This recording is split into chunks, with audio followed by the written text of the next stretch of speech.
Examining Stampede security after a triple stabbing. Trying to basically check everybody properly before they let everybody in. The combined effort to control massive crowds and keep everyone safe on the Midway. The province's plan for explicit content in school libraries. Why teachers are concerned. Recreation isn't included as one of the pillars of values for the area. Recreationists want to be heard as the city weighs the future of Pascapoo Slopes. CTV Calgary, local breaking news with Camilla DiGiuseppe. Good evening. New video has surfaced of a chaotic scene as the search continues for suspects who stabbed 3 teenagers on the Stampede Midway 2 nights ago. A warning, some viewers may consider the video upsetting. The Stampede says security procedures remain the same unless the police investigation indicates any changes should be made. But some guests feel security has stepped up since the violent attack. Alicia Fieldberg reports. Video captures a violent attack on the Stampede Midway, including what appears to be a stabbing. It was posted to social media, and now Calgary police believe it may be connected to Tuesday night's triple stabbing. The video is partially blurred because the people involved appear to be minors. The incident sent 3 teens to hospital with serious and life-threatening injuries. While it weighs on many people's minds, it isn't changing their Stampede plans. It's definitely scary, but I think there definitely was a lot of crowd. I did read about it, yeah, but that doesn't concern me. I figure they've got enough security that they know what they're doing. Some guests say security seems more thorough than it was before the attack. I came a 3 days ago, and it was much better. Like, they had higher standards this time, and they actually were checking everybody properly, and rather than being like it's okay and letting it go. Police are unsure how the weapon used in the stabbing got onto the grounds. Officers are at every entry gate supporting Stampede security, who search belongings and screen attendees as they pass through metal detectors. They checked my bag, and then we walked through the metal detector. They did make sure they had a thorough look in us all. Quick pat down, but smooth. The people that are working, they do their job properly. They know what to do, make sure that everyone's in here safe. Growing attendance does raise concerns for some. The day of the attack, a record-breaking 193,000 people came to the grounds, many for a popular concert on the outdoor stage. Maybe just keeping a better eye on things and the crowds, especially. I feel like they can get out of hand sometimes. A security expert says you need a balance to manage risks while preserving the Stampede experience. At the point where you search everybody that comes in, do you have cops every 3 feet? You know, it's just, do you over-police to the point that it's not a fun event anymore? Police are still investigating the attack, which they say was between 2 groups of people who knew each other. Guests say they still feel safe and focus on the fun. I mean, in a busy event like this, stuff's bound to happen, but as long as they're taking proper precautions after that, then I'll feel safe here. Well, if I don't have any problems with someone, why am I scared to come to the Stampede, right? Alicia Fieldberg, CTV News, Calgary. New information tonight about the suspicious death of a Calgary teen whose body was found inside an abandoned vehicle south of the city. RCMP have released the image of the vehicle they say 16-year-old Jordan Dines was found deceased in last Friday near the village of Glenwood. It's a teal-colored 2009 Toyota Camry with black steel rims. It had been reported stolen earlier that day. Dines was last seen July 3rd at Chinook Center. RCMP says it needs the public's help to determine what happened from when she was last spotted alive to her body's discovery. Investigators have not released how the teen died. Police are asking the public for help to find suspects in a serious assault and a Good Samaritan. Just before midnight on Canada Day, police say 2 men chased another man in the 6400 block of Bowness Road Northwest. They kicked and hit the victim with an object until he was unconscious. The victim remains in serious life-altering condition. A Good Samaritan in this black GMC truck stopped and called 911. Police would like to talk to that witness and anyone else who saw anything. A road rage confrontation in Calgary's southeast left one man in hospital after a run-in between a driver and an e-bike rider escalated into a violent fight.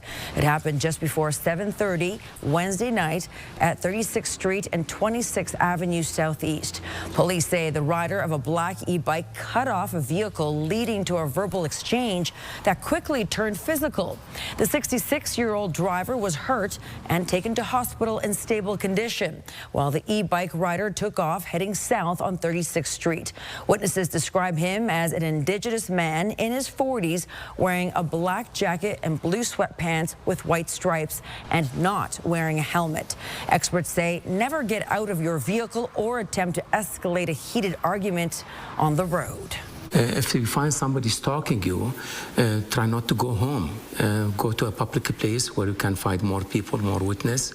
And if you got a chance to call the police, get the license plate number, any kind of formation. But at the top of it, again, as I said, just ignore it. It's not worth to escalate the case. That's number one. Anyone with information on the suspect is asked to contact Calgary Police or Crime Stoppers.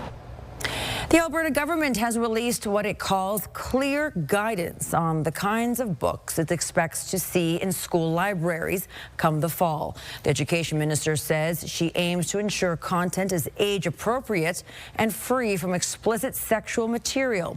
But critics feel this opens the door to creating a book ban and worry how quickly it's all being put in place. Tyson Fedor with more.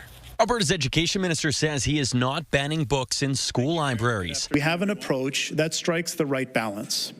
We believe that students should be curious, inquisitive, and exploratory about their world without encountering sexually explicit content in school libraries. Instead, he issued a new set of standards Thursday saying all school boards must remove any materials with explicit sexual content from their libraries by October the 1st. The government says there's no list of problematic books, but teachers and librarians will now have to go through all their resources without additional funding. Now they need to curate and do an inventory of all the books within their schools, including their classroom libraries. I used to have a classroom library in my high school English class that had probably up to 300 books in there. The province defines explicit sexual content as containing a detailed and clear depiction of a sexual act. In May, the province identified 4 illustrated coming-of-age novels found in Calgary and Edmonton public schools, which it says violates its new standards. No kid needs to see that, especially, I think in my future as a future mom.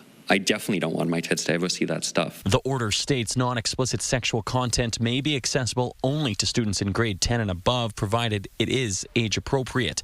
Students in grade 9 and younger are not allowed to access materials containing general sexual content, but it's okay if it's about health matters such as puberty or pregnancy. However, teachers can still use any book within their classes for teaching purposes. We find it's very dangerous for government overreach when these decisions are local, right? Like they're meant to be made, the choosing of the books and the selection by experts. School boards must make their policy public by January 1st. This will be some extra work, but it shouldn't be extensive for our staff ultimately to remove graphic, explicit sexual content from our school libraries. And if a school board is non-compliant, the minister has not yet decided what consequences would follow. If that situation arose, I would have to explore what to do. Tyson Fedor, CTV News, Calgary. Calgary's Board of Education says it will read the new standards and look for any adjustments it needs to make. And Calgary's Catholic School says it will align with the new mandated standards for its libraries. A plan to redesign a huge park on the city's western edge is sparking concern from those who love it the way it is. The city of Calgary is looking for public input on its Medicine Hill Pascapoo Slopes Regional Park Master Plan. It wants to open up the heavily forested park to the entire community. But as Tyler Barrow reports, people who already use the park are worried they're being shut out of the plan.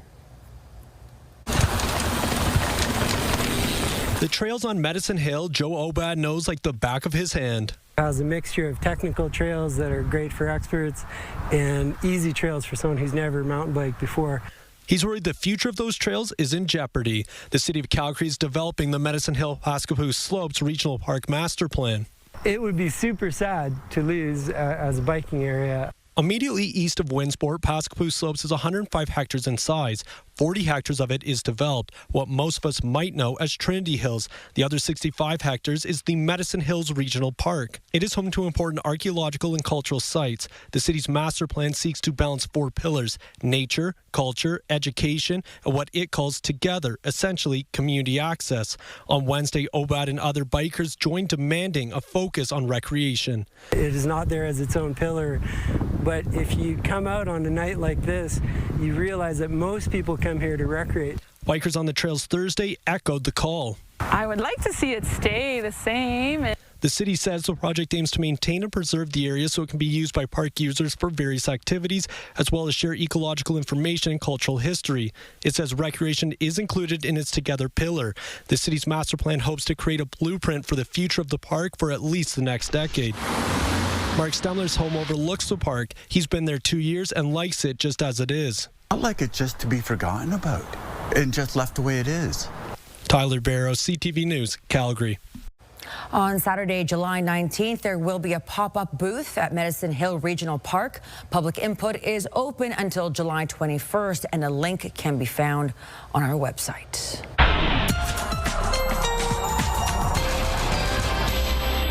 Danielle is in with our first look at the weather. How do we say it? The rain was okay, but the cold was nay. Yeah, exactly. Yeah. Did we need it to be that chilly? I was chilly out there. What about you? It won't be chilly tomorrow. I can tell you that. This was a one-day big cool down. We definitely felt it. Got a break from the heat. The heat will build back in tomorrow. Mid-20s for us for tomorrow. Lots of sunshine. UV index 8, which is very high. Your full weekend forecast is coming up. Thank you very much, Danielle. Still to come, it's not the traditional Stampede pancake breakfast you're used to, but this popular Calgary event goes way off the menu to offer treats from around the world, and no one leaves hungry. You're watching CTV News, Calgary. A father and son from Edmonton are facing charges of human labor trafficking connected to businesses they owned outside the city. RCMP began investigating illegal business practices involving immigrant workers last summer at a gas station in Kalmar and a motel in Fox Creek. Police believe workers were forced to work 80 to 90 hours a week without proper compensation, were subject to corrupt payment practices, were overcharged for rent and expenses, and subject to harassment. 4 victims were identified, men and women. Police believe there are other victims. This investigation is ongoing, with allegations of money laundering still being investigated, and authorities continue to actively pursue all related offenses. What we're seeing is a trend that more and more victims of this type of crime are feeling more safe to come forward. Not to say that labor trafficking didn't exist before, but we're certainly seeing more of it today than we did a few years ago. RCMP investigated 117 human trafficking cases in Alberta in 2023. 10 were labor-related. The numbers jumped to 180 last year, 21 involving labor trafficking. An Edmonton hospital is now screening people for measles outside before they come in.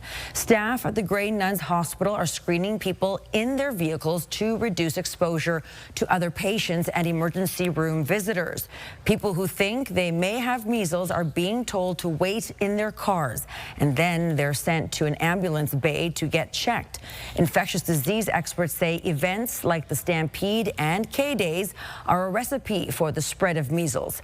They point to people being unvaccinated or not having both doses of the measles vaccine who are now traveling this summer. This is a public health emergency. It is a huge concern that we have unmitigated spread of a virus that is easily preventable. Alberta recorded 21 new cases of measles overnight. Most of those are in the North Zone. Pancakes are a common fixture at Stampede breakfast, but one in Forest Lawn this morning flipped the menu with flavors from around the world. Now in its 25th year, the Best of the East Stampede breakfast celebrates the neighborhood's diverse community through international cuisine. Terry Fikowski reports. A lineup like this can only mean one thing in Calgary this week. Pancakes are a staple at Stampede breakfast, and while they're on the menu here, that's far from all. Some international food, pakore, jalebi from the Indian, and you have tacos. The best of the East Stampede breakfast is a twist on the traditional. We are serving like vegetable pakoras and jalebis. These are like Indian food. Offering dishes from around the world to reflect Forest Lawn's diverse community. Call it puro. It's from the Philippines. The event took place Thursday morning at Unity Park, put on by the many merchants along International Avenue. Just wanting people to come out and explore everything that makes East Calgary so fantastic. The breakfast attracts between 4,000 to 5,000 people in just a 2.5-hour span. I come here every year because I love this place. All hungry for a world tour on a paper plate. I don't know. I didn't ask what it was, but I'm going to try it. Looks good, though. It does look good. But even with a long line, it's worth the wait. The food's great. Tastes good. The only criticism? No, too much. From syrup to sword. Performances from a variety of cultures added even more flavor to the morning. This year I didn't know there was so much music and shows and stuff, so that was like an extra bonus. Councillor Andre Chabot grew up in Forest Lawn and doesn't miss the breakfast. I think it's important to highlight the diversity of our city. And it takes a village of volunteers to do so.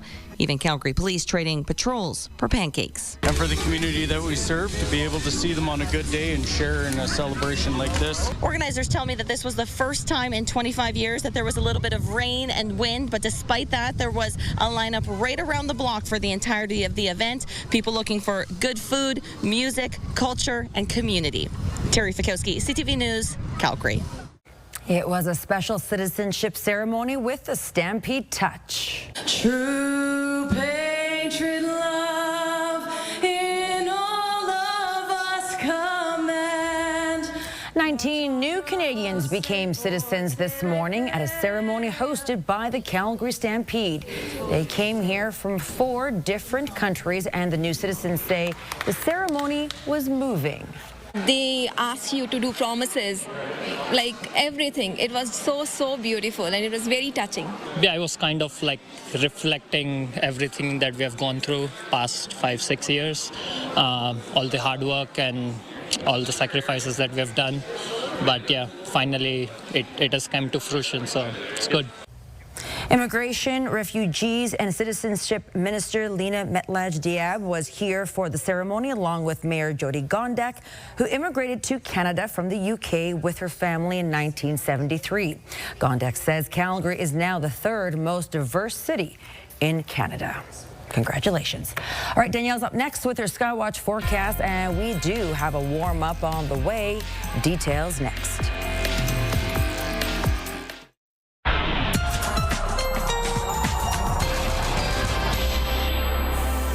Was a cool one today. Definitely a bite in the air, and we got a good amount of rain. So we knew this was coming.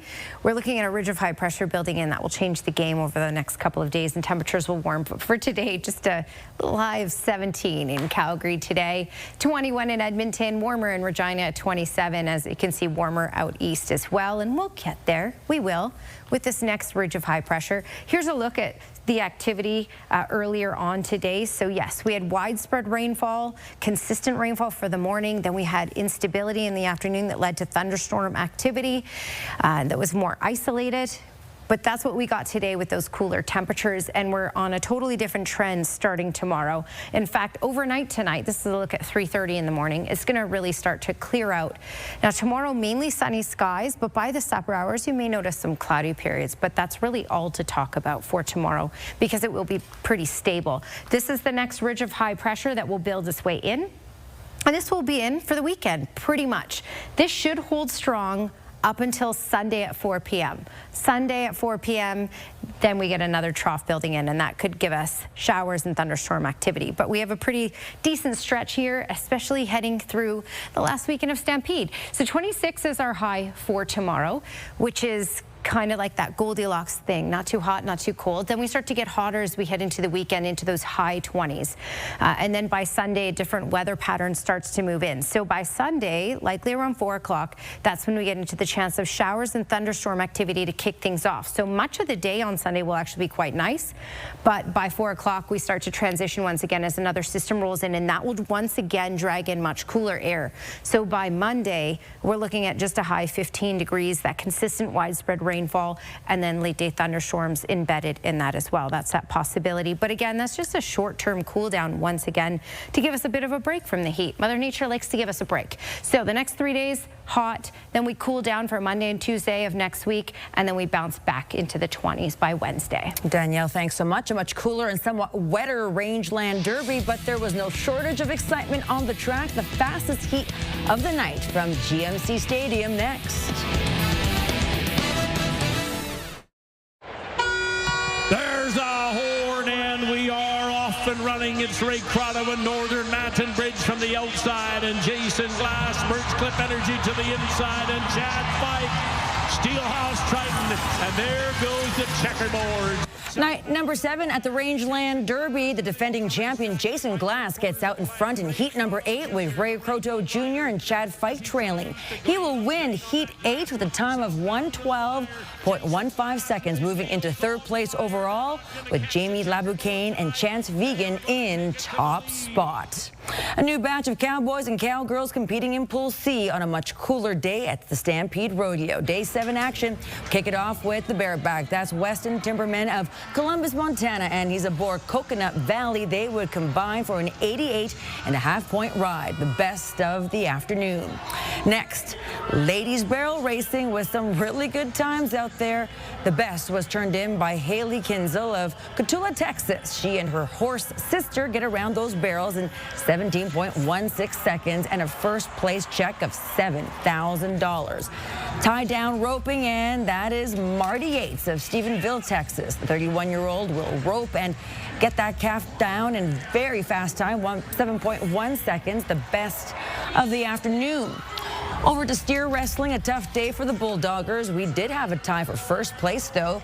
We had Bridger Anderson of Carrington, North Dakota. He gets that steer down in 4.2 seconds. Then Chance Howard of Sallisaw, Oklahoma equals that. Those two split top spot and take home just over $6,000. Saddle Bronc, finally Canadian in the winner's circle. This would be Dawson Hay of Wildwood, Alberta. He's on Alberta Moon, and what an incredible ride this is. Worth 91.5 points. That was the best in the Saddle Bronc. Over to breakaway roping. Some great times out there today. The best of the bunch was Bo Peterson of Council Grove, Kansas. She gets it done in 2.5 seconds. What a day for her, and $7,000 in cash.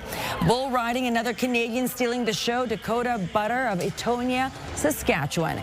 And he's aboard Olds, Tubbs, Big River, and those two score an 85.5-point ride. And folks, that's day 7 in the books. All right, that's it for us here at CTV News at 11:30. Thanks for watching. We'll see you soon. Have a great night.